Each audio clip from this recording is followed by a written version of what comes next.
Hello, welcome back to the class of Dilip sir science English. Yes my dear बच्चा लोग, आज हम लोग 9th subject English GSEB Gujarat board Gujarati medium और Hindi medium में जो इंग्लिश की टेक्स्ट बुक चलती है, यानी जो इंग्लिश सब्जेक्ट है गुजराती मीडियम और हिंदी मीडियम में, उसका मॉडल पेपर हम लोग करने वाले हैं। जो फर्स्ट एग्ज़ाम का मॉडल पेपर है, जो कुछ स्कूलों में सब जगह लगभग एग्ज़ाम स्टार्ट हो गई हैं, उस स्टार्ट के लिए यहाँ पर असाइनमेंट का मॉडल पेपर है, वो पेपर हम लोग यहाँ पूरा कवर करने वाले हैं। तो दोस्त, अगर चैनल पे कोई नया है तो सब्सक्राइब करना ना भूलें, अब बेल आइकन को हिट कर देना। So let's start video without wasting time.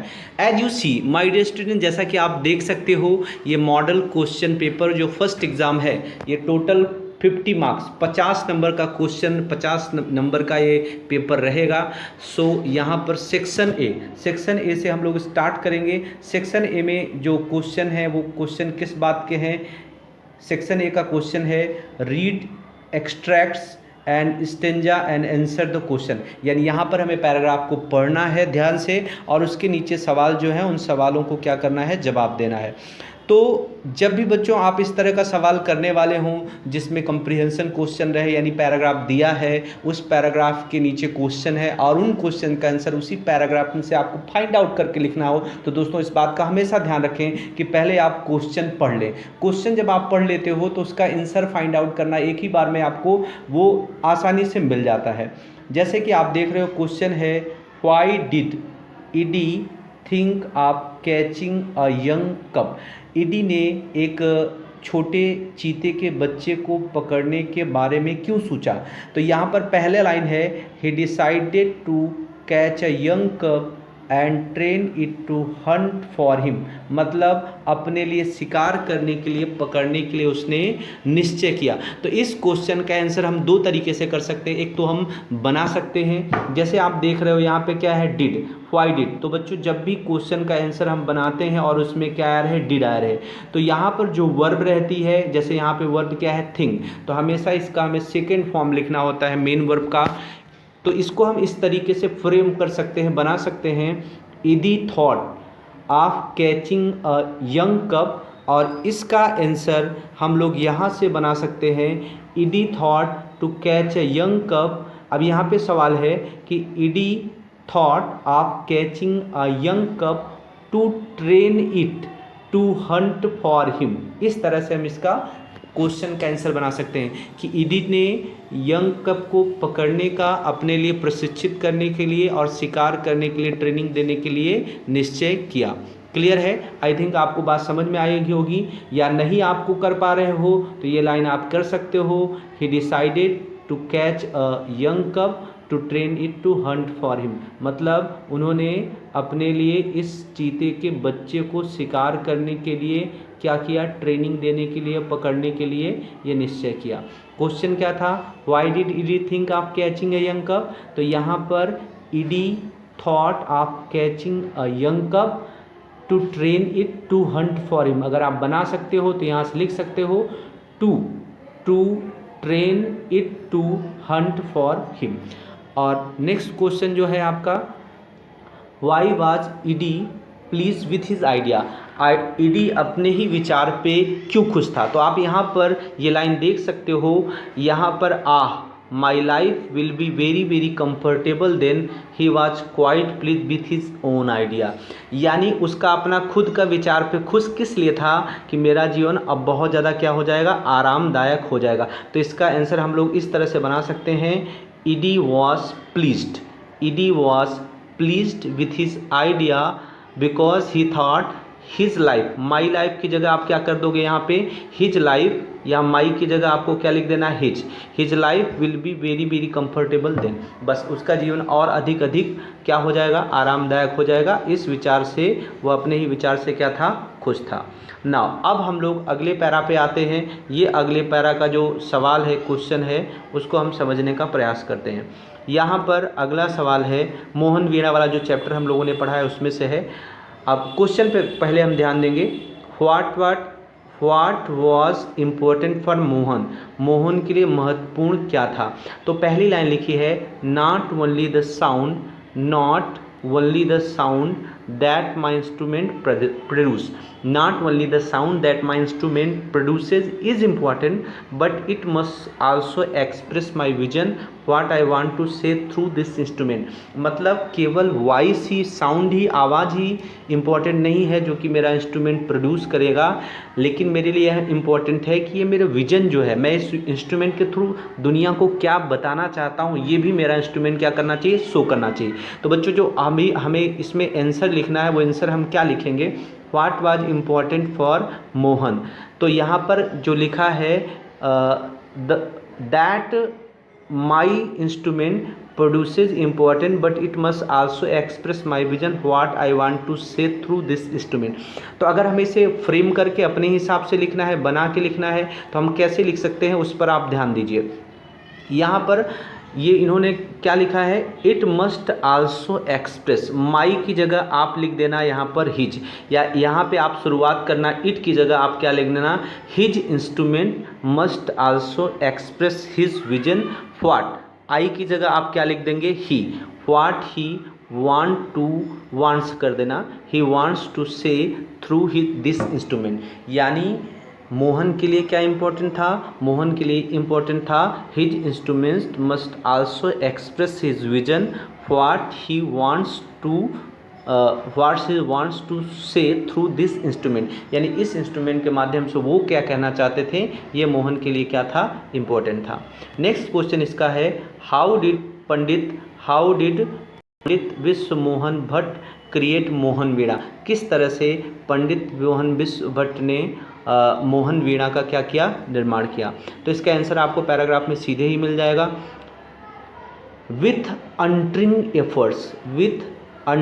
Efforts यानी अथक, अंटरिंग मीनिंग अथक, with untiring efforts and understanding of ragas he created the wonderful Mohan veena. बस डायरेक्ट आप लिख सकते हो विथ, यहाँ से with untiring efforts and understanding of the ragas.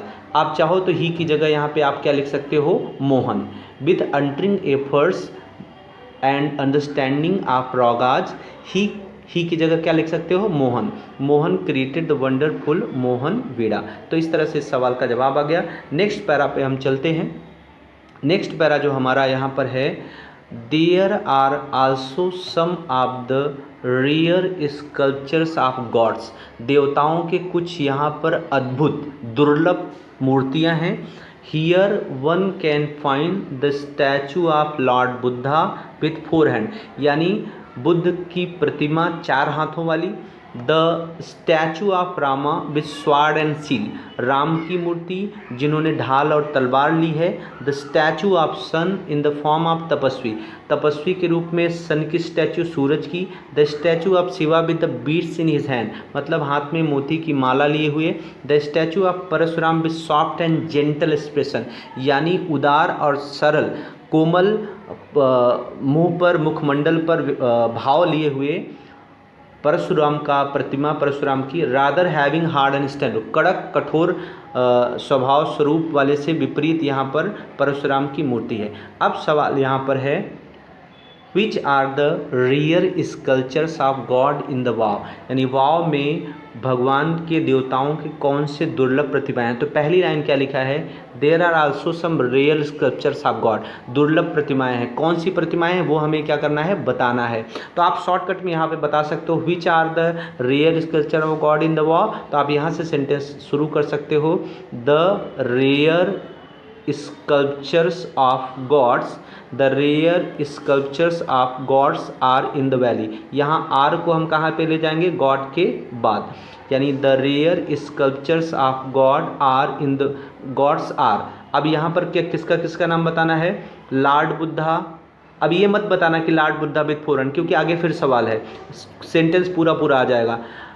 यहाँ पर जो क्वेश्चन है, फिर से क्वेश्चन पे आप ध्यान दो, which are the rare sculpture of gods in vav, वाव में कौन से देवताओं के दुर्लभ प्रतिमाएं हैं ना, कौन से हैं। तो आपको आंसर में बताना है देयर आर, यहाँ पे the rare sculptures of gods in the Vav are.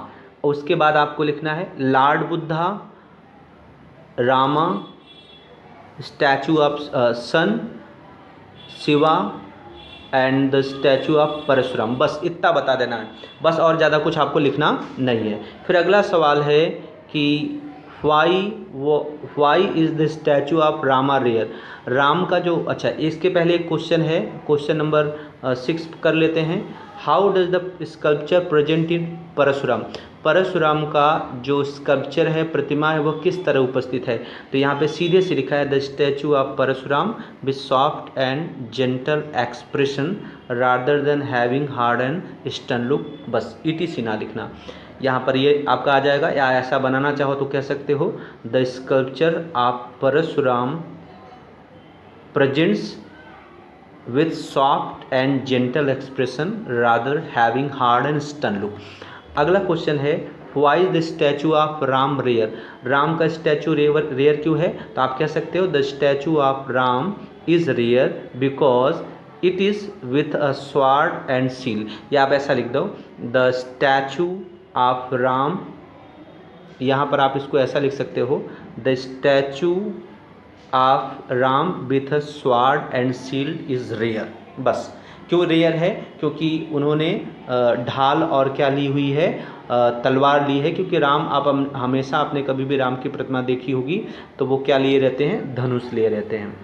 अब इसके बाद यहाँ पर पोयम का स्टेंजा है और उसके नीचे क्वेश्चंस हैं और इन क्वेश्चंस के भी हमें आंसर देने हैं।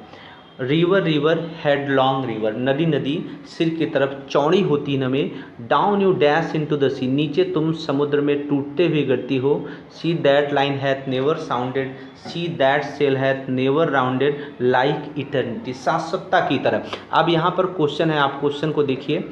Where does the river dash into, नदी कहाँ टूट कर गिरती है। तो यहाँ पे लिखा है, सीधा लिखा है डैश इनटू द सी। तो आप लिखोगे the river dashes into the sea, dash में ES ऐड कर देना। The river where does cut कर दो, सेंटेंस यहाँ से बनाओ the river dashes into the sea. Next question है to what the sea compared, किसके साथ सी को कंपेयर किया गया है। यहाँ लाइक इटर्निटी लिखी है तो आप लिख देना the sea is compared with eternity. Now अब यहाँ पर जो अगला है use the set of words in your own sentence, यानी अपने वाक्यों में अर्थपूर्ण वाक्य बनाना है। दो शब्द लिखा है, जैसे लिखा है सीवियर और प्रेस्क्राइब। सीवियर का मतलब होता है भयानक, गंभीर, और प्रेस्क्राइब का मतलब होता है जो डॉक्टर दवाई लिखता है, दवाई का सुझाव देता है, उसको प्रेस्क्राइब करते हैं। तो आप सोनिया वाला चैप्टर आपने पढ़ा है तो उसमें से आप कह सकते हो कि Sonia had a severe toothache, Sonia had a severe toothache so the doctor prescribed some medicine to relieve the pain. अगला है ग्रेजुअली और हॉरिजॉन। ग्रेजुअली मतलब स्लोवली, धीरे धीरे। हॉरिजॉन मतलब क्षितिज, यानी the sun gradually appeared in the horizon. जो हम लोगों ने चांदनी वाला चैप्टर पढ़ा है, धीरे धीरे सूर्य कहाँ पे आ गया, क्षितिज में आ गया।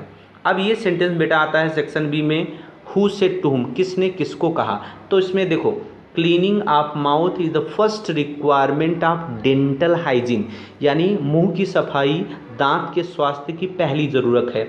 आपको याद है बंसी शर्मा, डॉक्टर बंसी शर्मा ने किसको कहा था, सोनिया को। तो बस आपको इतना ही लिख देना है डॉक्टर बंसी शर्मा सेड टू सोनिया, ये सेंटेंस आपका बन गया। डॉक्टर बंसी शर्मा या doctor Bansi said to Sonia. I have to go to Delhi, मुझे दिल्ली जाना है। कौन ऐसा कहा था, जो राइटर था, जो ऑथर था, जो ट्रेन से ट्रेवल कर रहा था ना। तो आप लिख सकते हो the author or the writer said to basket selling girl या the girl on the platform, यानी प्लेटफॉर्म पर बास्केट सेलर गर्ल से किसने कहा, राइटर ने कहा या ऑथर ने कहा।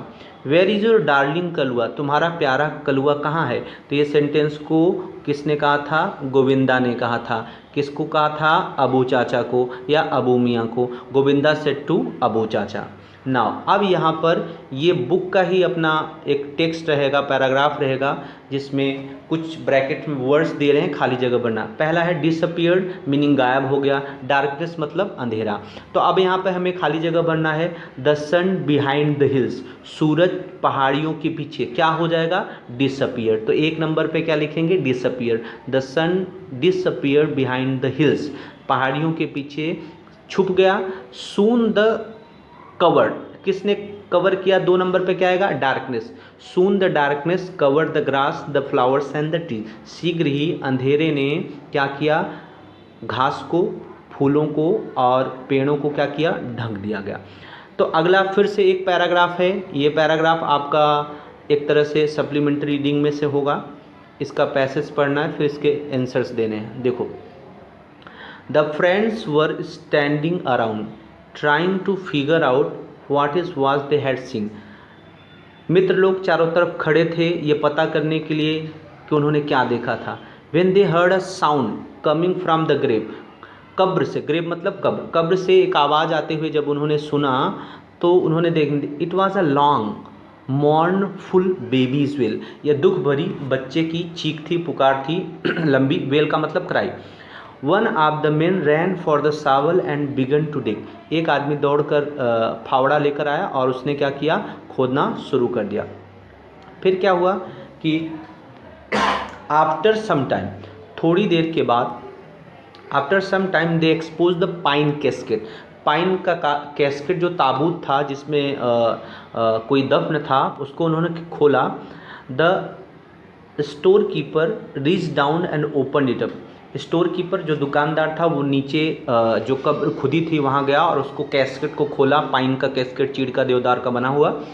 Inside was the woman in grey, सफ़ेद पोशाक में एक महिला थी। सी वॉज डेड, वह मरी हुई थी। But her baby was alive, उसका बच्चा जिंदा था। It had been in the coma when the mother died, जब माँ मरी थी तब वह कोमा में था। And was taken to be dead as well, और साथ में उसे मरा समझ करके they had buried that baby alive, baby को, बच्चे को जिंदा ही उन्हें दफना दिया। The shopkeeper picked up the baby, shopkeeper ने बच्चे को अपने हाथ में उठाया, और जब हाथ में उठाया तो क्या जादू हुआ? ही सा समथिंग, उसने कुछ ऐसा देखा, that made his blood run cold, कि उसने उसके खून को ठंडा कर दिया। There in that grave were 3 empty milk bottle, milk bottle, दूध की 3 खाली बोतलें कब्र के अंदर पड़ी थी। कब्र पूरी तरह से बंद थी। कहानी ये थी बच्चों की, यहाँ पे एक मेडिकल वाला आदमी था और एक दिन वो अपने मेडिकल में किसी काम में बिजी हुई था, तो वहाँ पर देखा कि एक महिला आई जो सफ़ेद पोशाक पहने थी, उसके आंखें इस तरह से दुख भरी दिख रही थी, और उसने दूध के बोतल की तरफ इशारा किया और मेडिकल वाले ने उसे दूध का बोतल दिया और वो बिना पैसे चुकाए ही वो चली गई। और इस तरह से वो तीसरे दिन भी, दूसरे दिन आई, तीसरे दिन आई, लेकिन उसका दुख भरा चेहरा देख करके मेडिकल वाले के अंदर से इच्छा नहीं कि वो उससे पैसे मांगे। और तीसरे दिन भी जब ऐसा रिपीट हुआ तो वो जानना चाहता था कि आखिर ये महिला कौन है और ये दूध की बोतल कहाँ ले जाती है। और जब वहाँ पर गया तो वो कब्रिस्तान में वो महिला गायब हो गई। तब वो फिर डरा, फिर अपने दोस्तों को लेके आया और जिस कब्र में वो गायब हुई थी वहाँ गया और खुदाई किया, तो इस तरह से सीन हुआ। तो नाउ बच्चों ये क्वेश्चन है, क्वेश्चन समझो।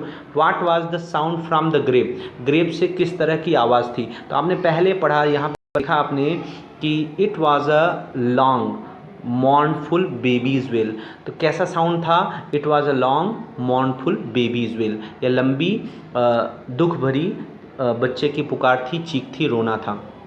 फिर क्वेश्चन है, what did friends see in the casket, दोस्तों ने ताबूत में क्या देखा?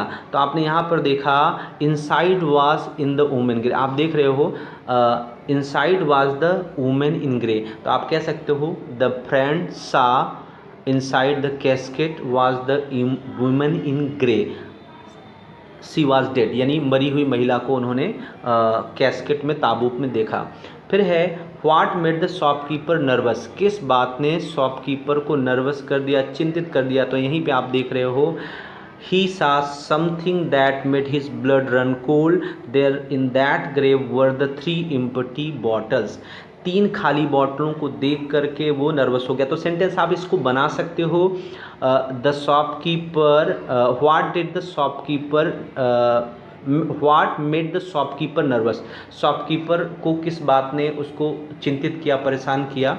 तो यहाँ पर आप बता सकते हो इन दैट ग्रेव ही सा 3 empty milk bottles that made the shopkeeper nervous, उसने 3 खाली बोतलें देखी और इसी बात ने उसको क्या किया, परेशान, चिंतित कर दिया।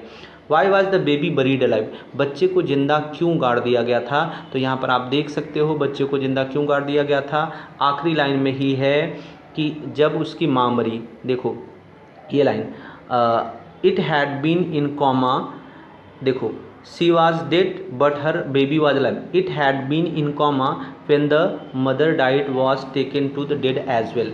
यानी आप यहाँ कर सकते हो the baby was buried alive because it had been in coma when the mother died and was taken to dead as well. यानी यह कोमा में था और लोगों ने इसको भी मरा समझकर इसको भी क्या कर दिया, माँ के साथ दफना दिया। अब बच्चों इस तरह से अब अगला सवाल होगा, read the interview for famous actor Amitabh Bachchan and interview. यहाँ पे अमिताभ बच्चन का इंटरव्यू हो रहा है, कुछ सवाल है, इंटरव्यू पूछ रहा है, हमें इस सवाल को इंटरव्यू को समझना है, फिर उसके नीचे क्वेश्चन है उसका आंसर देना है। इंटरव्यूअर ने कहा tell us about your background, अपने बैकग्राउंड पृष्ठभूमि के बारे में बताओ। अमिताभ बच्चन ने कहा we were born in Allahabad में पैदा हुआ। My father was came from a very eastern background, पूर्वी पृष्ठभूमि से थे। मदर वाज वेरी वेस्टर्न, पश्चिमी सभ्यता मॉडर्न ज़्यादा थी। She would studied in convent, English school में पढ़ी थी। And she had a English nurse to look after her, अपनी देखभाल करने के लिए एक इंग्लिश अंग्रेज या इंग्लिश बोलने वाली परिचायिका रखी थी, सेविका रखी हुई थी अपनी देखभाल करने के लिए।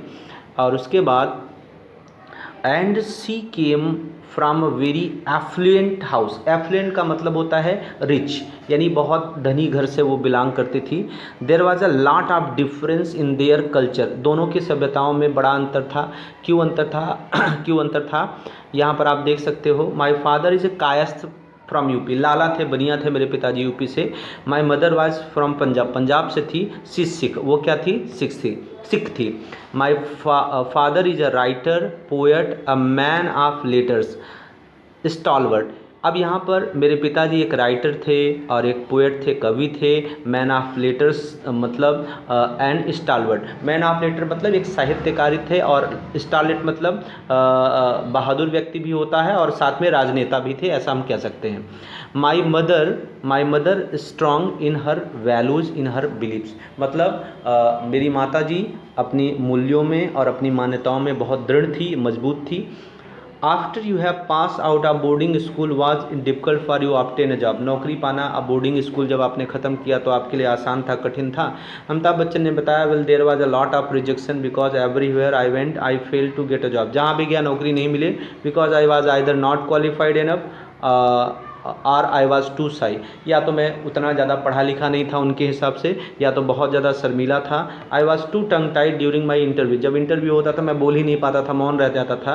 There are more qualified people getting it, और ज़्यादा जो योग्य लोग होते थे उनको ये मिल जाती थी नौकरी। अब यहाँ पे सवाल है right the qualities of Amitabh Bachchan mother, Amitabh Bachchan की माँ के गुणों के बारे में हमें लिखना है। तो यहाँ पर सीधे ही लिखा है अमिताभ बच्चन की जो माँ थी वो क्या थी, हिज मदर, माई मदर की जगह लिख देना his mother strong in her values in her beliefs, ये उनकी क्या थी, वर्च्यूज़ थी, गुण था। अगला क्वेश्चन है right the qualities of Amitabh Bachchan father, Amitabh Bachchan के पिताजी के गुणों के बारे में बताना है। तो हमने पढ़ा ही कि his father is a writer, a poet, a man of letter, stalwart, ठीक है। वो कौन से थे, कवि थे, लेखक थे और साथ में साहित्यकार थे और वो एक राजनेता भी थे, ये उनके क्या थे, गुण थे, वर्च्यूज़ थी। फिर अगला सवाल है why Amitabh Bachchan fail to get a job, Amitabh Bachchan नौकरी में असफल क्यों रहे। तो आपने देखा है कि because he was too shy or was too tongue tied during his interview, so हाँ इसके लिए उनको नौकरी नहीं मिली, या either he was not qualified. इस तरह से ये भी बच्चों हम लोगों ने कर लिया। नाउ अब स्टार्ट होता है सेक्शन सी। बच्चों सेक्शन सी में कोई भी डाटा रह सकता है, डायलॉग रह सकता है, कोई आप समझ लो कि डायलॉग तो नहीं, एक तरह से कोई सर्टिफिकेट्स हो सकता है, कोई फी रिसिप्ट हो सकती है, एडवर्टाइजमेंट हो सकता है, कोई भी डाटा होगा उसको हमें पढ़ना है, नीचे क्वेश्चन का आंसर देना है। Read the following data and answer the question, यहाँ एक किसका है, सर्टिफिकेट है। This is to certified that Mrs Roshni Pandya has participated in inter school elocution competition, inter school elocution competition में रोशनी पंड्या ने पार्टिसिपेट किया था, जो 22 जुलाई 2019 को रखा गया था। एड हैड सिल्वर मेडल जीता था और सर्टिफिकेट ऑफ मेरिट जीता था, यानी principal Saint Mary's High School ये सर्टिफिकेट मिला है 20 जुलाई 2019 को। सवाल है what is this data card, ये डेटा क्या है। तो आप यहाँ पर देख ही रहे हो, सीधे से लिखा है certificate of participation in inter school allocation competition, या आप कह सकते हो this data is the certificate, ये डाटा क्या है, सर्टिफिकेट है। For what is the certificate issued, ये सर्टिफिकेट क्यों मिला है, for the participation in the allocation inter school allocation competition, इसके लिए। What has Roshni one along with the certificate, certificates के साथ रोशनी को क्या मिला है, तो यहाँ सीधे लिखा है one silver medal certificate of merit, तो आप कह देना यहाँ रोशनी हैज़ वन सिल्वर मेडल, बस silver medal along with the certificate, इस तरह से हो जाएगा। बच्चों नेक्स्ट सवाल है चेंज द टेक्स्ट, जिसमें एक वचन का बहुवचन करना हो सकता है, नंबर जेंडर कुछ भी चेंज करना हो सकता है।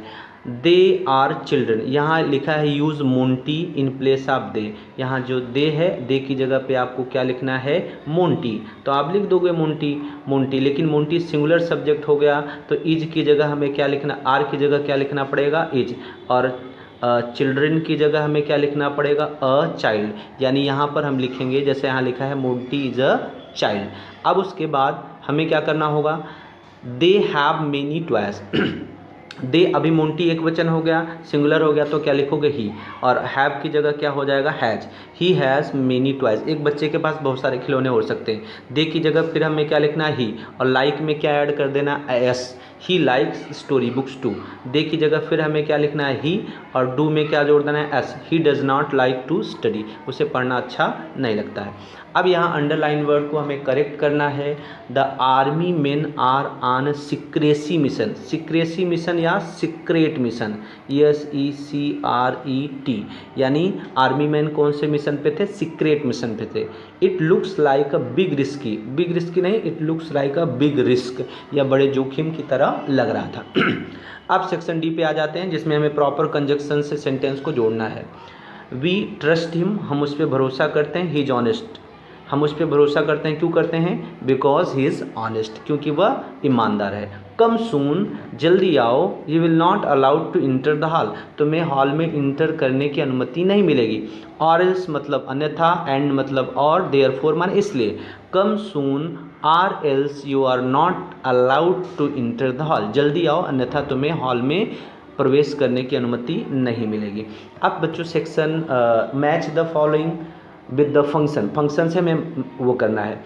मोंटू इज़ फनी बॉय, तो जब भी बेटा सेंटेंस में एडजेक्टिव आ जाएगा, किसी व्यक्ति के बारे में कुछ विशेषता बताई रहेगी, विशेषण आएगा, तो हमेशा डिस्क्राइबिंग पर्सन होगा। तो Montu is a funny boy, ये क्या हो गया, डिस्क्राइबिंग पर्सन हो गया। रामपुर जो स्मॉल विलेज, रामपुर गाँव कैसा है, छोटा। अब प्लेस के बारे में वर्णन हुआ, तो ये क्या हो जाएगा, डिस्क्राइबिंग प्लेस। क्लियर। अब यहाँ पर करना है माई मदर, एक्सप्रेसिंग मैनर, तो एक्सप्रेसिंग मैनर में बच्चों एडवर्ब जो वर्ड है, एडवर्ब में एल वाई वाला वर्ड आ जाए, जैसे माई मदर कुक्स स्लोली, मेरी माँ धीमे धीमे खाना बनाती है। माई मदर वॉक्स स्लोली, ऐसा लिख सकते हैं, ठीक है। अब यहाँ पर अगला सेंटेंस है, ये sentence, my mother works slowly, मेरी माँ धीरे धीरे क्या करती है, काम करती है। तो यहाँ पर स्लोली ऐड हो गया, तो एक तरह से हमारा क्या हो गया, एक्सप्रेसिंग मैनर हो गया। मनोज विल, अब मनोज विल एक्सप्रेसिंग अल्टरनेटिव, अब एक्सप्रेसिंग अल्टरनेटिव हो गया, तो अल्टरनेटिव का मतलब होता है ऑप्शन या चॉइस। तो मनोज विल ड्रिंक, मनोज पिएगा, क्या पिएगा, either coffee R T, Manoj क्या पिएगा, या तो चाय पिएगा या तो कॉफ़ी पिएगा। तो इस तरह से हम जब भी अल्टरनेटिव रहेगा, एक्सप्रेसिंग अल्टरनेटिव, तो आइदर आर नाइदर नॉर से सेंटेंस जोड़ देंगे, यानी क्या लिखेंगे, Manoj will drink either T और कॉफ़ी, या तो चाय पी लेगा या तो कॉफ़ी पी लेगा। अब नेक्स्ट क्वेश्चन है, write a proper question to get the underline part as its answer, ऐसा सवाल चुनना है जिसमें हमें आंसर के रूप में क्या मिले, अंडरलाइन वर्ड मिले। लिखा है विनीत बॉट स्वीट एस्टरडे, और विनीत के नीचे अंडरलाइन है, और विनीत क्या है, ह्यूमन बीइंग है, मनुष्य है, और जब भी मनुष्य का नाम रहेगा सब्जेक्ट की जगह पर तो हम हमेशा सवाल उसके लिए क्या बनाएंगे, हु से। सब्जेक्ट की जगह पे अंडरलाइन रहेगा और वो मनुष्य का नाम रहेगा, तो सवाल किससे बनेगा, हु से। तो देखो ABCD में कोई ऑप्शन है, ए ऑप्शन में लिखा है who bought sweets yesterday, that is the right answer. अब अगला question there are 12 books in the cupboard. अब यहाँ पे 12 क्या है, नंबर है, संख्या है, और जब भी हम काउंट कर सकें, जो चीज़ काउंटेबल होगी, काउंटेबल संख्या गिना जा सके, उसके लिए सवाल हमेशा किससे बनाएंगे, हाउ मेनी से। तो देखना है कि हमें यहाँ पर हाउ मेनी वाला कोई सेंटेंस है, यस, ऑप्शन नंबर बी है। ऑप्शन नंबर बी क्या है, how many books are there in the cupboard, cupboard में कितने किताबें हैं, तो आंसर मिल जाएगा 12। यानी बच्चों हमें सवाल इस तरह से बनाना होता है कि अंडरलाइन वर्ड ही हमें क्या मिले, एज ए आंसर मिले। अब complete the dialogue using the expression given the bracket. अब देखो, how long is the film, film कितनी लंबी है, कितनी देर तक चलेगी, यस दे आर, हाँ वे हैं, सी इज़ काइंड एंड हेल्पफुल, वह दयालु और मददगार है। अब यहाँ पर फिर है जय और यस के बीच में बात हो रही है, जय की बात मिसिंग है, यस की बात लिखी है। जय ने कुछ सवाल पूछा तो इस पर यस ने कहा इट इज़ अबाउट 3 आवर्स, लगभग 3 घंटा लगेगा। तो कौन सा सवाल पूछा होगा कि इसमें 3 घंटा लगेगा, तो आपको पता है मूवी में 3 घंटा लगता है। तो how long is the film, क्योंकि दूसरा कोई क्वेश्चन वाला सेंटेंस है ही नहीं जिसका आंसर दिया होगा, तो पहला यही रहेगा, how long is the film, answer मिला it is about 3 hours.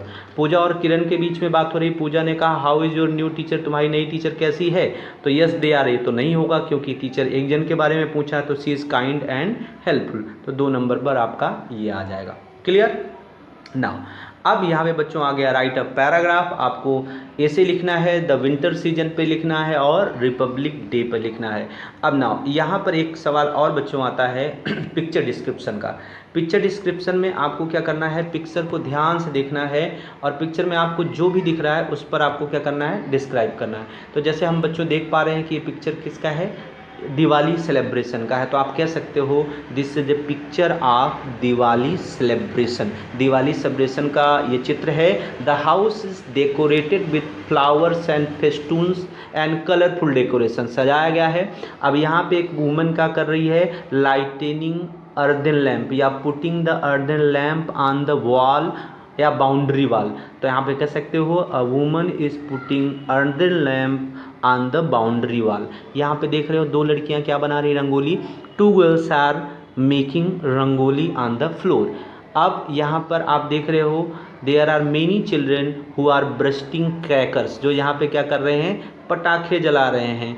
And a boy and a girl is shouting with Joy, एक लड़का और लड़की क्या कर रहे हैं, खुशी से, प्रसन्नता से हंस रहे हैं। तो यहाँ पे एक लड़का पटाखा जला रहा है, तो आप कह सकते हो there is a boy who is lighting the cracker. यहाँ पर एक बच्चा है जो क्रैकर को क्या कर रहा है, जला रहा है। तो इस तरह से बच्चों जो जो आपको यहाँ पर दिख रहा है आपको वो बताना है। तो आई होप आपको पेपर अच्छे से समझ में आया होगा और 100% all the best, best of luck for the exam में आप अच्छा परफॉर्मेंस करोगे। Thank you for watching the video till then, bye bye, see you in the next lecture.